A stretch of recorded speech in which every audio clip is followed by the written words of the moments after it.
ኢትዮጵያ በትራንስፖርትና ኤነርጂ ፖሊሲዋ ላይ አዲስ ነገር አስተዋውቃለች። በነዳጅ የሚንቀሳቀሱ ትልልቅ መኪኖችና የጭነት መኪናዎች ወደ ሀገር ውስጥ መግባት እንደማይችሉ መንግስት በይፋ አሳውቋል። ትኩረቱ ደግሞ ወደ ተፈጥሮ ጋዝ ተሽከርካሪዎች እየተሸጋገረ ይገኛል። በጋዝ የሚንቀሳቀሱ መኪኖችንና አውቶቡሶችን ለሚያስገቡ ከቀረጥ ነፃ እድልም አመቻችቷል። ይህ ለምን ሆነ? ለኢትዮጵያ የትራንስፖርት ስርዓትና ኢኮኖሚስ ምን ማለት ነው? ተስፋዎቹና ስጋቶቹስ ምንድናቸው? ሰላም ውድ ቤተሰቦቻችን፣ ከአዲሱ የመኪናና የኤነርጂ ፖሊሲ ጋር በተያያዘ ያዘጋጀነውን ዝርዝር መረጃ አንድ በአንድ ወደ እናንተ እናደርሳለን።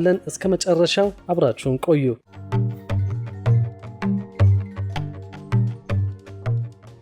ጠቅላይ ሚኒስትር አብይ አህመድ መንግስት ከዚህ ቀደም በነዳጅ የሚንቀሳቀሱ የቤት መኪናዎችን እንዳገደው ሁሉ አሁን ላይም ተመሳሳይ እገዳ በከባድ መኪናዎች ላይ እንደሚተገበር አስታውቀዋል። ይህ ማለት ደግሞ ሁሉም በነዳጅ የሚሰሩ መኪናዎች በሙሉ ወደ ኢትዮጵያ እንዳይገቡ በይፋ ተከልክለዋል ማለት ነው። በነዳጅ መኪናዎች ምትክ መንግስት በተፈጥሮ ጋዝ የሚሰሩ መኪናዎችን ማስተዋወቅ ጀምረዋል። በተፈጥሮ ጋዝ የሚሰሩ መኪናዎችን የሚያስመጡ ባለሀብቶች ደግሞ ከቀረጥ ነፃ እድል ጭምር ተመቻችቶላቸዋል። ይህ ውሳኔ ከኢትዮጵያ ከተፈጥሮ ጋዝ ልማት ፕሮጀክቶች ጋር በቀጥታ ተያያዥነት አለው። በሶማሌ ክልል የተፈጥሮ ጋዝ ፕሮጀክት በመካሄድ ላይ ይገኛል። በመጀመሪያው ምዕራፍ ብቻ በአመት 111 ሚሊዮን ሊትር የተፈጥሮ ጋዝ የሚያመርት ፕሮጀክት ተመርቆ ስራ ጀምሯል። ለሁለተኛው ምዕራፍ መሰረተ ድንጋይ የተቀመጠ ሲሆን ስራው ሲጠናቀቅ በአመት ወደ 1.3 ቢሊዮን ሊትር ማምረት ያስችላል።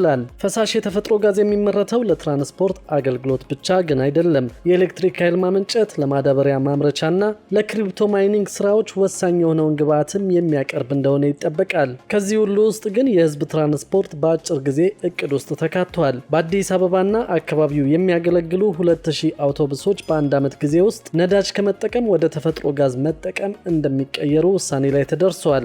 እቅዱ ከተሳካ ደግሞ የትራንስፖርት ወጪን ቢያንስ በ50 በመቶ ይቀንሳል ተብሎ ይጠበቃል። ይህ ደግሞ በትራንስፖርት ወጪ ምክንያት ከፍተኛ የኑሮ ውድነት ለገጠማቸው ትልቅ እፎይታ የሚሰጥ ነው። በተፈጥሮ ጋዝ የሚንቀሳቀሱ መኪናዎችን መጠቀም በርካታ ጥቅሞችን ይሰጣል። የመጀመሪያው ደግሞ የነዳጅ ወጪ መቀነስ ነው። የተፈጥሮ ጋዝ ከነዳጅ ወይም ከናፍጣ ጋር ሲነጻጸር ዋጋው በጣም ርካሽ ነው። በኢትዮጵያ ሁኔታ ደግሞ የሀገር ውስጥ የጋዝ ምርት ጥቅም ላይ ስለሚውል እስከ 50 በመቶ የትራንስፖርት ወጪን ሊቀንስ ይችላል። ሁለተኛው ጥቅሙ ደግሞ የተፈጥሮ ጋዝ መኪናዎች ያላቸው ብክለት ዝቅተኛ መሆኑ ነው። የተፈጥሮ ጋዝ ከነዳጅ ወይም ከናፍጣ አንጻር የሚፈጥረው ብክለት በጣም ዝቅተኛ መሆኑን ነው ባለሙያዎች የሚናገሩት።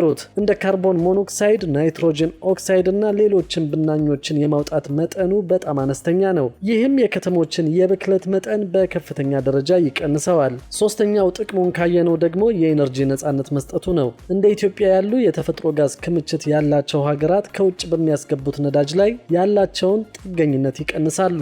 ይህም የውጭ ምንዛሪ ይቆጥባል፣ የኤነርጂ ደህንነትን ያረጋግጣል። አራተኛው ጥቅም የተፈጥሮ ጋዝ ለመኪና ሞተር ምርጥ አማራጭ መሆኑ ነው። የተፈጥሮ ጋዝ በመኪና ሞተሮች ውስጥ ሲቃጠል የጉዳት መጠኑ ዝቅ ያለ ነው። ይህ ማለትም አነስተኛ የካርቦን ክምችት ይኖረዋል ማለት ነው። ይህም መኪናዎቹ ረዥም የሞተር ዕድሜ እንዲኖራቸው ያደርጋል ማለት ነው። አምስተኛው ጥቅም ደግሞ መንግስት ለተፈጥሮ ጋዝ መኪናዎች ከቀረጥ ነፃ ዕድል ማመቻቸቱ ነው። ሆኖም ግን በተመሳሳይ መልኩ የተፈጥሮ ጋዝ መኪናዎችን መጠቀም የጎንዮሽ ጉዳትም አለው። አንደኛው የመሰረተ ልማት እጥረት ነው። ለመኪናዎቹ ጋዙን ለመሙላትና ለጥገና የሚሆኑ ማዕከላት በስፋት ያስፈልጋሉ።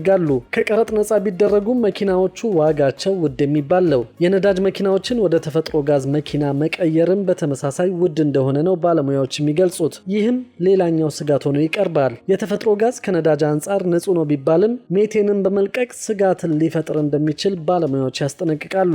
ኢትዮጵያ በነዳጅ የሚንቀሳቀሱ መኪናዎችን በማገድ በተፈጥሮ ጋዝ የሚንቀሳቀሱ መኪናዎችንና አውቶቡሶችን ለማስተዋወቅ ትልቅ የፖሊሲ እርምጃ ወስዳለች። ኢትዮጵያ በምታመርተው የተፈጥሮ ጋዝ ርካሽ ትራንስፖርት፣ ጠንካራ ኢንዱስትሪዎችና የላቀ የኤነርጂ ነፃነት ማግኘት ትችላለች። በእርግጠኝነት ማለት የሚቻለው ግን ኢትዮጵያ በተፈጥሮ ጋዝ ዙሪያ ትልቅ ውሳኔ አስተላልፋለች። የሚቀጥሉት ጥቂት ዓመታት ደግሞ ውጤቱን የሚያሳየን ይሆናል። ክቡራትና ክቡራን የአዲስ ቢዝነስ የዩቲዩብ ቻናል ተከታታዮቻችን ይህንን ቻናል ሰብስክራይብ ሳታደርጉ የምትከታተሉን ከሆነ ቢዝነስና ሌሎች ተያያዥ ጉዳዮችን በተመለከተ አዳዲስ መረጃዎችን ለማግኘት የዩቲዩብ ቻናሉን ሰብስክራይብ በማድረግ ቤተሰብ እንድትሆኑን በትህትና እንጠይቃለን።